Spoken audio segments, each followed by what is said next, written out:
ये सीधे तस्वीरें आप देख रहे हैं भिंड बस स्टैंड के पास पुराने पशु चिकित्सालय की है, जहां जिसकी जुबान नहीं उसका जीवन सुधारने में जुटा है भिंड का इंसानियत युवा मंडल समिति।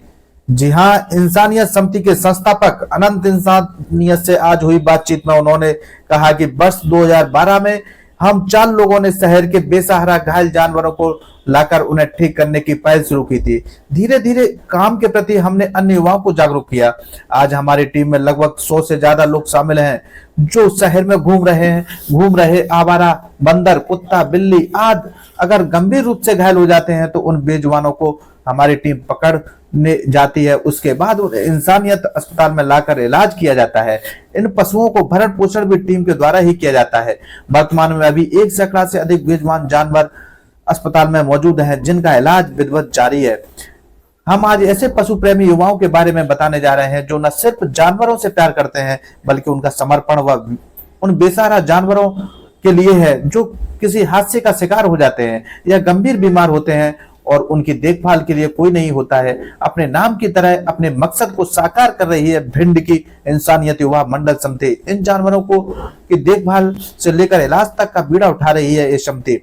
वैसे हमारे देश प्रदेश भिंड समूचे भिंड जिले में कई लोगों को जानवर पालने का शौक तो होता ही है, लेकिन वही जानवर बीमार हो या किसी हादसे में घायल हो जाए तो अक्सर लोग उन्हें बेसहारा छोड़ देते हैं।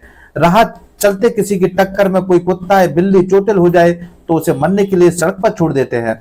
लेकिन ऐसे जानवरों के लिए शहर के कुछ युवा फरिश्ते बन गए हैं, जिन्होंने इन बेजुबानों के लिए एक टेक केयर होम बनाया है। इंसानियत युवा मंडल समिति एक ऐसा समूह है जिनके सदस्य कोई धनवान नहीं बल्कि आम परिवारों से है। कोई टीचर है तो कोई स्टूडेंट है, कोई छात्र है तो कोई दुकानदार है, कोई टमटम चला रहा है तो कोई टिक्की का ठेला लगा रहा है, लेकिन जानवरों के प्रति अपने प्रेम भाव के लिए प्रतिदिन 2 घंटे का समय शिफ्ट में निकालकर सेवा करने जरूर आते हैं।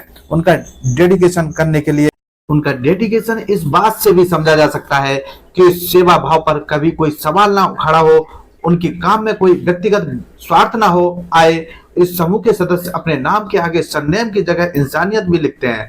इस समिति के सदस्य शिल्पा, समीक्षा, शिवानी, नेहा, राशि, रोहित, अनुज, अभिनव, अंशु, छोटू तोमर, अंकित, दीपचंद तिवारी, पंकज भारद्वाज सहित मोहित इंसानियत, अच्छा इंसानियत ने संयुक्त रूप से बताया कि हमारे पास अक्सर दिन भर कॉल आते हैं कि कोई बंदर, कुत्ता या अन्य जानवर है जिस पर किसी ने गाड़ी चढ़ा दी है या एक्सीडेंटल है, तो हमारी टीम के सदस्य उस जगह पहुंचकर उन्हें आश्रम पर लाते हैं, फिर वहां उनका इलाज करते हैं। हमारे यहाँ कुत्ते, बिल्ली, बंदर, कबूतर आदि हर तरह के जानवर हैं जो इंजर्ड हैं। किसी की कमर की हड्डी टूटी हुई है तो किसी का पैर फ्रैक्चर है या किसी की आंखें ही बंद पड़ी हुई है, किसी को दिखाई नहीं देता है। हम यहाँ उनका ट्रीटमेंट करते हैं। जब वो ठीक हो जाते हैं उसके बाद अगर कोई उन्हें लेना चाहता है तो उन्हें डोनेट भी कराते हैं। अगर कोई नहीं लेता है तो उनकी देखभाल हम लोग ही करते हैं। ये सीधे तस्वीर है पुराने पशु अस्पताल की है, जहां इंसानियत समिति के द्वारा घायल जानवरों का इलाज किया जाता है। देखिए प्रमोद भदौरिया के साथ एक खास रिपोर्ट। पूरे अनंत क्या बोले सुनिए अब भी। इंसानियत समिति के द्वारा ये चलाया जा रहा है ये जीव सेवा। अनंत भैया, ये आपके नेतृत्व में ये संचालन हो रहा है। इंसानियत शब्द कैसे आपके मन में आया कि इंसानियत आपने इस संस्था का नाम चुना रखा है? इंसानियत इसलिए सुना कि हम ये सेवा लगभग 2013 से कर रहे हैं। कहीं भी ये बेजुबान दिखता था तो वहीं पे हम सेवा कर देते थे उनकी, क्योंकि मतलब हमारे पास जगह नहीं थी। तो फिर इसके बाद में थोड़ा छोटा सा एक अपने घर के बाहर ही एक कमरा बनाया और वहाँ पर इन बेजुबानों को रखने लगे। वहाँ पर इनकी संख्या बहुत अधिक हो गई, तो फिर ये जगह बाद में आई। और इंसानियत शब्द इसलिए लिखा क्योंकि इंसानियत से बड़ा कोई धर्म नहीं। चाहे भगवत गीता पढ़ें, चाहे हम बाइबल पढ़ें, चाहे कुरान पढ़ें, सबके नाम अलग अलग हैं। किसी में मानवता, किसी में इंसानियत। तो हमने ये सोचा कि हमारे देश में, हमारे भिंड में ही ऐसी जगह थी यहाँ अपने कुएं में से भी पानी ले लेकर छोटी जाते हुए तो उसको बड़ी तरह पीटते थे। तो हम लोगों ने ये सोचा कि इस संस्था का नाम इंसानियत रखें, क्योंकि इंसानियत सेवा यानी कि सेवा सर्वार्थ यानी कि सेवार्थ परमो धर्म। सेवा से बड़ा कोई धर्म नहीं है। ये कुत्ते, बिल्ली, बंदर, पक्षी, इंसान, सब में परमात्मा का वास है, सब में ईश्वर शंकर जी का वास है। तो बस इन्हीं की खोज के लिए हमने अपने ये इंसानियत संस्था का नाम लिखा, क्योंकि यहाँ पे कोई ना जाति है ना धर्म, यहाँ सेवा ही सबसे बड़ा धर्म है।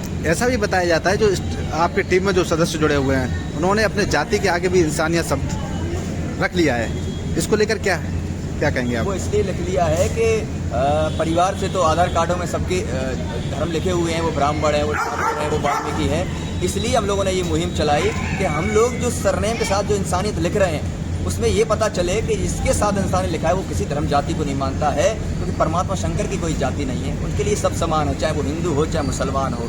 केवल इंसानियत, मानवता, और जो दूसरों के कष्ट देखता है, दुखी देखता है, उसके लिए अपने प्राणों को भी संकट में डाल देता है, वही इंसान है। इसलिए हमने ये मुहिम चलाई कि हमारा कोई जाति धर्म नहीं है, हम सरनेम के साथ इंसान लिखते हैं, हम केवल एक इंसान है। किस किस प्रकार के जीवों को यहाँ रखा जाता है आपके आश्रम पर? यहाँ पर कुत्ते हैं, बिल्ली हैं, बंदर हैं, पक्षी हैं, ये सब रखे जाते हैं। यहाँ पे चूहे भी आ जाए तो उनको भी हम मना नहीं करते। गाय के लिए यहाँ व्यवस्था नहीं, लेकिन जब भी गाय भी आती है तो उनको भी, क्योंकि ये जानवर है, फिर भी हम उनकी व्यवस्था करके यहाँ पर रखते हैं। ये सारे रेस्क्यू स्वयं करते हैं या बाहर से खुद ही आश्रम में कोई छोड़ जाता है? नहीं, कभी कभी छोड़ भी जाते हैं, और ज़्यादातर हमारे पास फ़ोन ही आ जाते हैं। जो छोड़ने आते हैं वो तो प्रभु शिव प्रणाम है, क्योंकि उनके अंदर भी मानवता है, जो यहाँ तक लेकर आते हैं।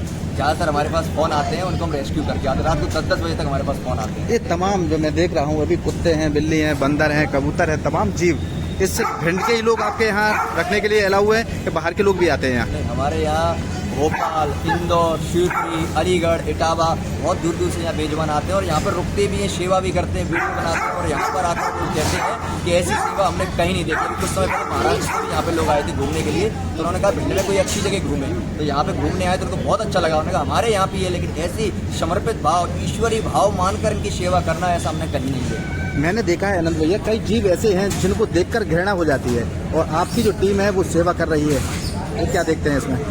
भैया अपने शास्त्रों में भी लिखा है, अगर घृणा है तो फिर वो सेवा नहीं हो सकती, फिर हमारे अंदर भाव नहीं रहेंगे। जैसे हम डॉक्टरों को दिखाते हैं तो वो डॉक्टर के तरीके से देखते हैं, हम इनको अपने पुत्र की तरीके से इनकी सेवा करते हैं। जैसे एक माँ का पुत्र होता है, उससे कभी वो घृणा नहीं करती, ऐसे हमारे सेवा कर्मी इनसे कभी घृणा नहीं करते। जैसे हमारा दर्द होता है वैसे ही उनका दर्द समझ के उनकी सेवा करते। मन में आपके कैसे ख्याल आया कि जीव सेवा करना है? मन में कैसे ख्याल आया आपके कि मुझे ये काम करना है? परमात्मा भोलेनाथ से प्रेम था, और उनको जगत का पशुपतिनाथ कहते हैं, और उनके लिए तो सब है। उनका परिवार में ही देखो, चूहा भी है, सही बात है, शेर भी है, नंदी भी है। पता नहीं क्यों सताई इन पशुओं से, जीव जंतुओं से बड़ा प्रेम हो गया, और इनमें हमें हमारे भगवान का भोलेनाथ। ये व्यापक आज जो ये इंसानियत ग्रुप के द्वारा ये आश्रम चलाया जा रहा है, व्यापक रूप प्रतिदिन लेता जा रहा है, इसका संचालन कैसे हो रहा है? कहाँ से आमदनी है, कहाँ से ये पैसा स्वयं के खर्चे से व्यय हो रहे हैं, क्या करते हैं आप लोग? यहाँ पर जितने भी सेवा कर्मी हैं, सब वर्ग के लोग हैं, कोई जॉब करता है, कोई काम करता है। हम लोग सब थोड़े थोड़े रुपए करते हैं, लगभग 1.25 लाख रुपए का खर्चा आता है, उसी ही संस्था चलती है। हाँ, कुछ लोग हैं प्रभु स्वरूप, क्योंकि वो प्रभु स्वरूप ही है, क्योंकि भोलेनाथ को ही मर्जी लगाते हैं। भोलेनाथ के रूप में कोई ना कोई आटा दे जाता है, कोई सामान दे जाता है। इसी माध्यम से अभी हम छत डलाने के लिए सोच रहे हैं, संकल्प बड़ा है, 4-5 लाख का खर्चा है। कभी मन में, ये तमाम 2013 से आपका आश्रम चल रहा है, कभी मन में ऐसा डिमोटिवेट हुए कभी कि आश्रम बंद कर दिया जाए, आम आदमी की तरह की जिंदगी मैं भी जी सकता हूँ, ऐसा मन में कभी ख्याल आया आपके? हाँ, कभी कभी टूट जाते हैं कि निस्वार्थ भाव से सेवा कर रहे हैं, ना किसी से लेन देन, केवल भगवान को प्रसन्न करने के लिए सेवा कर रहे हैं। तब उसके बाद भी लोग बोल देते हैं ये क्या पाखंड बना के रखा है, जादूगरी फैला रखी है, हिंदू मुसलमान को एक कर रहे हैं, ये सब ढोंगे, पैसा खा रहे हैं। लेकिन हमारा भगवान जानता है, टूट गए, लेकिन फिर जब शास्त्रों को पढ़ा, रामायण पढ़ा, इन्होंने भगवान राम को नहीं छोड़ा, माता सीता को नहीं छोड़ा, तो जितना लोग हमारे खिलाफ होते हैं, समझ लेना आलोचना उसी की होती है, वो नेक रास्ते पे चल रहा हो। तो हमें खुशी होती है कि जितना हमें लोग बुरा कहते हैं तो सोचते हैं ईमानदारी के पथ पे है, तो जब हमें अच्छा कहने लगेंगे तो हम समझ जाएंगे कि कोई ना कोई हमसे अवश्य गलती हो रही है, तो उसके लिए हमें फिर से अध्ययन और पढ़ना पड़ेगा। Very good. मैंने आश्रम में अभी देखा यहाँ जितने भी घायल जीव जंतु हैं, इनको रामधुन मतलब गीता का पाठ सुनाया जा रहा है, इसके पीछे क्या कारण है? इसके कारण है कि जन्मों से भटक रहे हैं, इनसे भी कोई भूल हुई होगी, कोई चूक हुई होगी, इसके कारण ये बेजवान बने। हम भी इंसान बने, अगर आज हम इंसानियत नहीं करेंगे, सच्चाई नहीं करेंगे, दूसरों का दुख नहीं समझेंगे, तो हमें भी यही योनियां प्राप्त होंगी, कुत्ते, बिल्ली, बंदर, पक्षियों की। तो इनको धुनी इसलिए संवारे, इनका जन्म सुधर सके, और कहते हैं कि जो जन्म से सुनता हुआ जाता है उसी के भाव से उसका अगला जन्म होता है। इसलिए लगातार यहाँ पर राम धुन, श्रीमद् भगवत गीता, यहाँ पर लगातार भजन चलते रहते हैं। आगे भिंड के लोगों के लिए क्या आप संदेश देना चाहेंगे? जीव सेवा कई प्रकार के देख रहे हैं, बेमनुष्यता समाज में फैलती जा रही है, लोग इन्हीं किसी न किसी ने तो घायल किया है इन जीवों को। मेरा तो ये मानना है, कोई दरवाजे पे खड़ा है तो गाय को घायल कर रहा है, कोई कुत्ते को मार रहे हैं, कूट रहे हैं, इन लोगों के लिए क्या संदेश देना चाहेंगे आप? हमारा सभी से यही अनुरोध है कि जैसे कि हम मंदिर में जाते हैं, अभी कुछ समय पहले एक जानवर आया था कि मंदिर पे एक बेजवान चढ़ गया, उसको एक पंडित जी थे, उन्होंने मार मार के उसका जबड़ा तोड़ दिया और उसको अधमरा कर दिया। हमारे पास अभी वो 2 दिन पहले वो एक्सपायर हुआ है, इतनी बुरी कंडीशन में। तो हमारा कहना ये है कि प्रत्येक जीव में भगवान है। हमें लगता है कि शायद उन्हें भगवान को ही पीड़ा दे दी ये वाली। तो प्रत्येक जीव में भगवान है। इनको भूखों को रोटी खिलाना, अगर हम इनको दुख पहुंचाकर मंदिर भी जाते हैं, मस्जिद भी जाते हैं, तो साक्षात भगवान को कभी हम प्रसन्न नहीं कर सकते। तो हमारा यही है कि हम लोग तो हर जगह नहीं पहुंच सकते। जहाँ भी कोई बेजुबान दिखे, अभी कोई दुखी दिखे, तो आप उसकी सहायता अवश्य करें। बहुत बढ़िया।